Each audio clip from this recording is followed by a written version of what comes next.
Bom dia, turma. A gente vai falar um pouquinho sobre pele humana, certo? Semana 12. Semana 12, certo? Bom dia. A gente vai falar sobre pele humana, certo? Semana 12. Pele humana. Gente, o maior órgão do corpo humano é formado por pele e seus anexos, certo? E quais são esses anexos? São unha, pelos e glândulas, certo? A pele tem como função revestir o corpo, e quando ele reveste o corpo, ele age como uma barreira contra micro-organismos, contra a perda excessiva de água. Ele também tem suas estruturas de regulação de temperatura do nosso corpo, produção de vitaminas quando exposto a raios ultravioleta, sol, e sensação relacionada a tato, como frio, calor, pressão. Certo? Aqui a gente tem uma figurinha demonstrando mais ou menos como é a camada do nosso corpo, né, de pele. A gente tem a derme, né, epiderme aqui em cima, os pelos, camada de queratinas, vasos sanguíneos, glândulas sudoríparas, tela subcutânea e glândulas sebáceas, certo?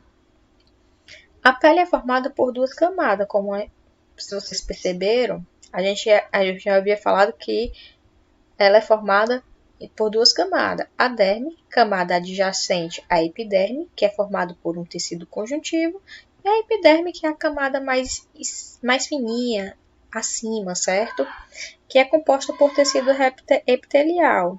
E tela subcutânea, formada por tecidos frouxos, que funcionam como suporte para a pele e controle de temperatura. Aqui na figura a gente consegue observar a epiderme, a derme e a tela subcutânea, certo? Deixa eu ver aqui. A epiderme, gente, é formada por epitélios pavimentosos estratificados e com isso eles conseguem construir várias camadas, certo?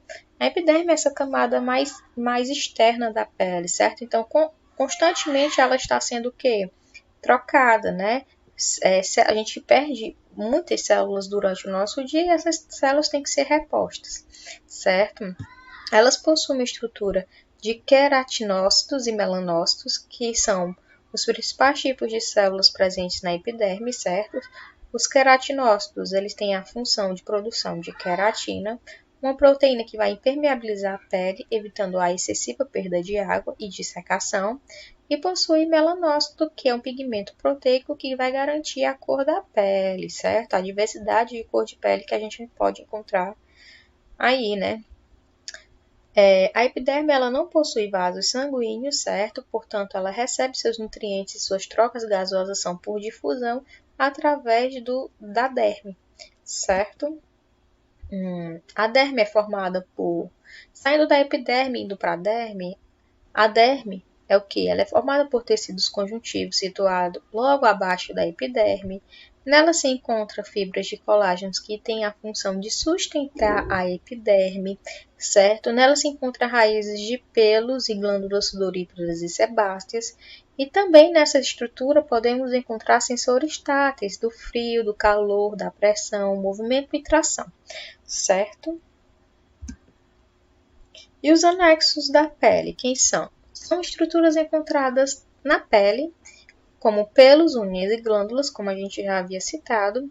Os pelos têm a função, eles são formados por folículos pilosos e são ligados a glândulas sebáceas. Essas glândulas sebáceas vão liberar substâncias que irão lubrificar os pelos, certo? As unhas são formadas por células queratinosas mortas que vão auxiliar na apreensão e manipulação de objetos. Ela ajuda no tato, gente. Se a gente não tivesse as unhas, isso dificultaria bastante a questão da apreensão e manipulação dos objetos, certo?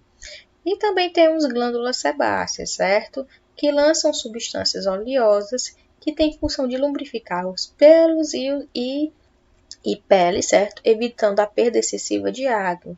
E glândulas sudoríparas, certo? Outro anexo que a gente pode falar são as glândulas sudoríparas, que têm função de produzir o suor, e nesse suor vai conter substâncias que possuem água, potássio, sódio e ureia, certo? vai ser eliminada através das glândulas sudoríparas, através do suor, certo? E também tem uma importante,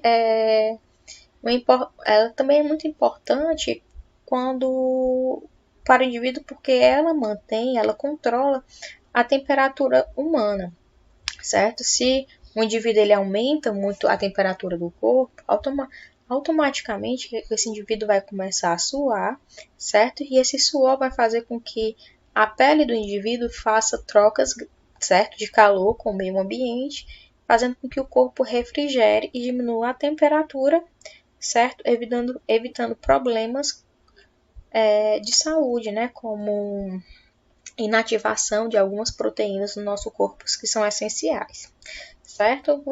A gente para a nossa aula por aqui, deixo com vocês as atividades, né, que vocês têm que buscar na escola para fazer e posteriormente iremos comentá-las.